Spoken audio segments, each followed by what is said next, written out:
H1B visa नवीकरण यानी renewal के नियम बदलेंगे। H1B रिन्यूअल अमेरिका में ही हो सकेगा। इसके लिए देश लौटने की जरूरत नहीं होगी। भारतीय H1B वीजा के सबसे सक्रिय इस्तेमाल करने वालों में से हैं। 2022 में अमेरिका ने 4,42,000 H1B वीजा दिए थे। इनमें 73% भारतीयों को ही ये वीजा मिले। बीच में अमेरिका के वीजा नियम सख्त हो गए थे। अब नए नियमों से भारतीयों को राहत जरूर मिलेगी।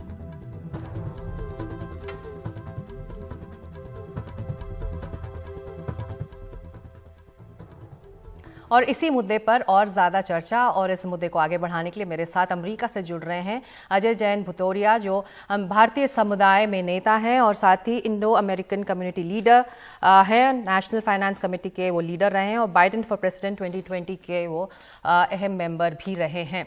तो अजय, ये जब आप खबर सुन रहे हैं तो भारतीय वर्कफोर्स के लिए कितनी बड़ी राहत की खबर है ये? देखिए, मैं आपको बताना चाहता हूं कि I also work on president's advisory commission for Asian American Pacific Islander commission. उस कमीशन में इमिग्रेशन सब कमेटी में ये प्रपोजल मैंने आज से 6 महीने पहले रखा था कि H1B वीजा जब एक्सपायर होता है तो लोगों को इंडिया और अपने देश जाना पड़ता है उसकी रिन्यूअल करने के लिए। इससे लोगों को बहुत परेशानी होती है। वहां पे जाके लोग काफी अटक जाते हैं, अपॉइंटमेंट नहीं मिलते हैं, लोग जा नहीं पाते हैं। इवन पेरेंट्स अगर सिक हैं इंडिया में तब भी लोग नहीं आते हैं ये देख के कि कहीं अटक नहीं जाए। तो मैंने रिकमेंडेशन किया था प्रेसिडेंट को थ्रू द कमीशन, और कमीशन ने इसको अप्रूव करके भेजा था कि ये जो H1 वीजा है वो रिन्यूअल यूएस में हो। तो इसको स्टेट डिपार्टमेंट ने और USCIS ने इसको अप्रूव किया था। एंड आई एम ग्लेड कि ये अब इस समर से ये रिन्यूअल जो है यूएस में होगा। इसका मतलब ये है कि जब आपको H1 वीजा एक्सपायर हो रहा है तो आपको इंडिया जाने की जरूरत नहीं है। आप यहाँ पे बाय मेल और जो प्रोसेस है उसको भेजेंगे और इससे बहुत रिलीफ मिलेगी जो इंडियन H1 वीजा पे है। इसके अलावा जो और डिफिकल्टीज और चैलेंजेस है H1 वालों को, वो है कि जब अभी रिसेंटली बहुत सारे ले ऑफ और टर्मिनेशन हुए थे तो उन टर्मिनेशन में आपको 60 डेज के भीतर कंट्री को छोड़ना पड़ता, नई जॉब ढूंढनी है और नया H1 ट्रांसफर करना, अदरवाइज आपको कंट्री को छोड़ना पड़ेगा। तो ये 60 डेज में इन अभी जो इकोनॉमी की कंडीशन थी थोड़े दिन पहले, अब तो बेटर है, तो उसमें 60 डेज में नया जॉब मिलना मुश्किल था। तो हमने रिकमेंडेशन करी थी कमीशन के थ्रू कि आप इसको 60 डेज की बजाय 180 डेज करिए, चेंज करिए, ताकि लोगों को 180 डेज में they can find the job. Otherwise लोगों को तकलीफ होती है, they have to sell their houses. अगर बच्चे स्कूल में पढ़ रहे हैं तो उनको वहां से निकालना पड़ता है, बच्चे कॉलेज जाने वाले हैं तो उनका भी लाइफ डिस्टर्ब होता है, बहुत सारे डिस्टर्बेंस होते हैं।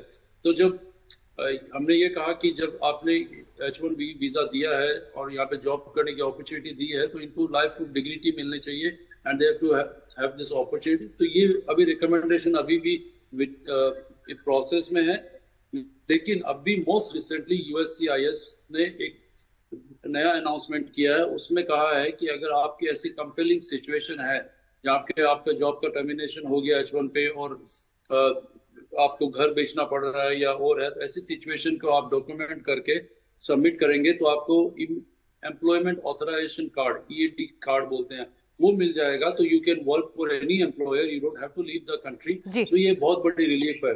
तो ऐसे काफी नए चेंजेस आ रहे हैं जो H1 वालों को और ग्रीन कार्ड बैकलॉग के लिए बेनिफिट होंगे। जी अजय, जो नए काउंसलेट्स खुलने की भी घोषणा की गई है, जो डिसीजंस लिए गए हैं, क्या इससे भी थोड़ी राहत और बढ़ेगी क्योंकि नए शहरों में काउंसलेट्स अब खुलेंगे? बिल्कुल। अभी देखिए, जब कोविड का टाइम हुआ था तो वीजा बैकलॉग और वीजा अपॉइंटमेंट के लिए करीब वेट पीरियड जो है 720 डेज से 800 डेज का हो गया था। उसके बाद में अभी रिड्यूस होते होते ये 4 to 6 वीक्स या 3 वीक्स है वीजा अपॉइंटमेंट है। अब जब नए काउंसलेट खुलेंगे अहमदाबाद और वहाँ पे नए काउंसलेट दो नए काउंसलेट खुलेंगे तो ये लोड जो है डिस्ट्रीब्यूट होगा और उनकी नई वर्क फोर्स होगी तो प्रोसेसिंग फास्टर होगा, तो लोगों को अपॉइंटमेंट मिलने में ईजी होगा। तो लोग यहाँ पे पढ़ाई के लिए, एजुकेशन के लिए, ट्रैवल के लिए जो आना चाहते हैं, that will be much faster. तो आप कह रहे हैं कि 3 नई चीजें हुई हैं जिससे लोगों को थोड़ा आराम मिलेगा। आप पहला ये कि देश लौटने की जरूरत नहीं है, रिन्यू कराना है अगर आपको वीजा, और अगर आप की नौकरी चली गई है तो आपको कुछ वक्त दिया जाएगा। आप कह रहे हैं कि 60 दिनों का वक्त दिया जाएगा और नए शहरों में भी कॉन्सुलेट खुलेंगे तो इससे भी राहत मिलेगी। ये 3 नई चीजें इस बार हुई हैं। दो नई चीजें, एक तो H1B वीजा स्टैंपिंग आप यूएस में हो जाएगा। दूसरा आपको एम्प्लॉयमेंट ऑथराइजेशन कार्ड जो है कंपेलिंग रीजन में वो मिल सकता है अगर आपको जॉब गई है तो।